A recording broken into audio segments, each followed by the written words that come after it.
Mobile चोरणाऱ्या 2 सराईत चोरांना कांदिवली पोलिसांनी अटक केली। त्यांच्याकडून 30 मोबाईल हस्तगत करण्यात आले। आरोपी विरोधात मुंबईसह इतर परिसरात अनेक गुन्हे दाखल असल्याचे पोलिसांनी सांगितले। विक्रम भोसले आणि बंटी भोसले अशी अटक आरोपींची नावे आहेत।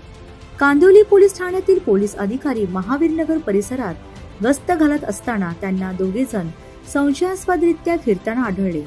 त्यांना याबाबत विचारणा केली असता त्यांनी उडवाउडवीची उत्तरे दिली, त्यामुळे त्यांना पोलीस ठाण्यात आणण्यात आले। चौकशी दरम्यान ते दोघेही सराईत मोबाईल चोर असल्याचे उघड आले। त्यांच्या विरुद्ध कांदिवली पोलीस ठाण्यात किमान 7 मोबाईल चोरीच्या गुन्ह्यांची नोंद आहे। पोलिसांनी त्यांच्याकडून 30हून अधिक चोरलेले विविध कंपनीचे मोबाईल हस्तगत केले। त्यांची किंमत सुमारे 3.5 लाख रुपये आहे।